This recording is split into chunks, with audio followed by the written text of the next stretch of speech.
I Have a Dream is a speech held during the March on Washington for Jobs and Freedom that was made and delivered by Martin Luther King Jr. in Washington, D.C. in 1963.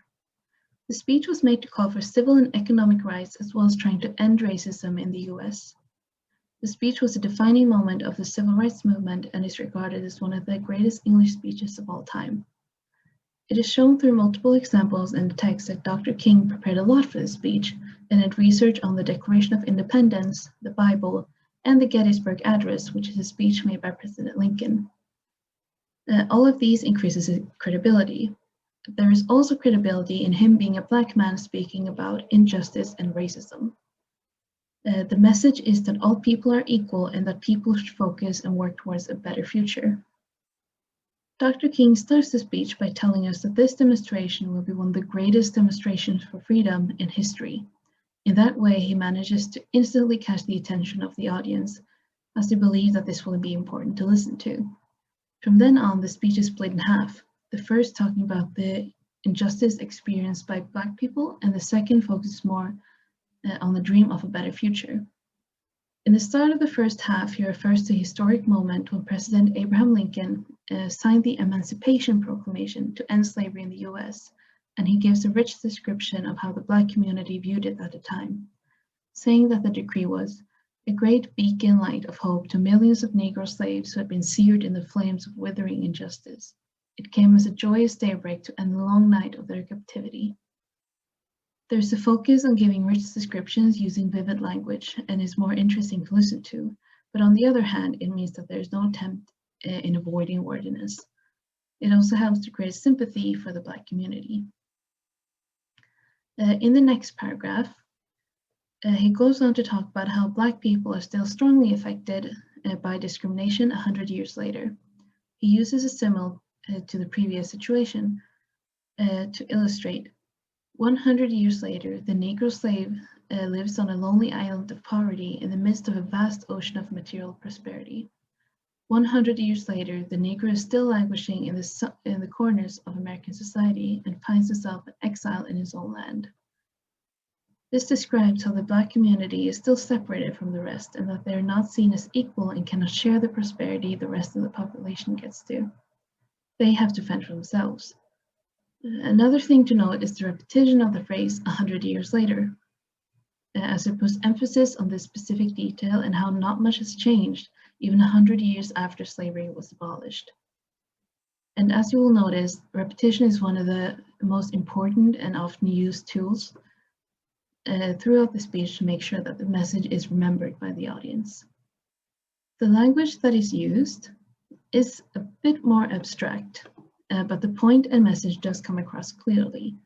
And so Dr. King was able to use it as a helpful tool and not let it become a hindrance. He uses a metaphor of a check and a promissory note, where the promissory note is a promise that all men are equal according to the Declaration of Independence. America has given the Black people a bad check, which came back marked insufficient funds, showing how the Black society doesn't get help and aren't seen as equal, and thus the promise that all men are equal is broken. And by using the word we when speaking, he creates trust and a bond with the audience, showing that he's on their side, as well as showing his attention and working towards equality and cashing the check, and that cashing this check is the same as make real promises of democracy. He also uses an unusual comparison when he says gradualism is a tranquilizing drug. In the next part, he uses a bit more extreme language, and it is the start of the second half where he focuses on the future. He says, 1963 is not an end, but a beginning.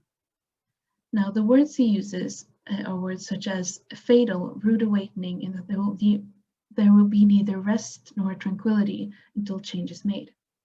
And it can be said that he uses positively and negatively loaded words to get his point across and to also make it clear what his opinion is. In the next part, he further improves his trust and position with the audience as he says, let us not seek to satisfy our thirst for freedom by drinking from the cup of bitterness and hatred. Which means, it's a metaphor that means that they shouldn't use violence to fight violence. To fight for justice, they have to be just. And he also says that they shouldn't distrust all white people, as many of them showed up to the demonstration, and that those people realize that their destiny is tied up with the destiny of Black people. Again, showing his point of view, and that this view, according to him, is the right one.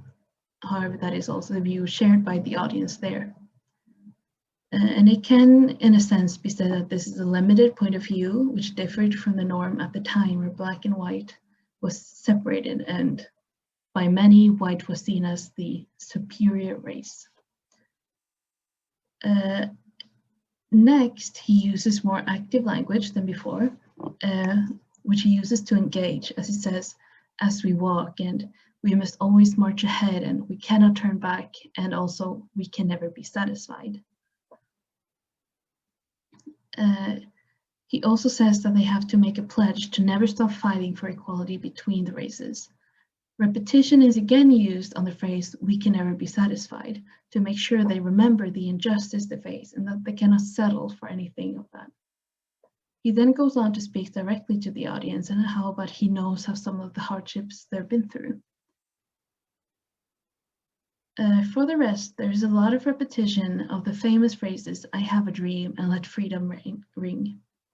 When he talks about having a dream, he alludes to the future where all the people have the same opportunities regardless of skin color.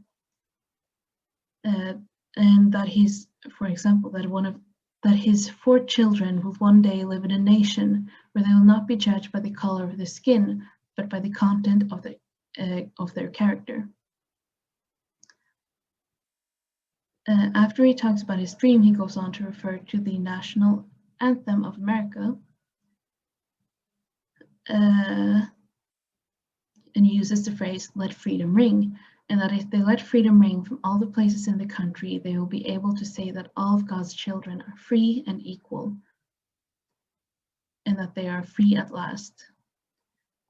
One thing that I haven't mentioned yet is that the whole speech has a rhythm, especially the parts where there is a repetition of certain phrases, but that the rhythm is easier to notice if you watch the actual clip of Martin Luther King performing the speech.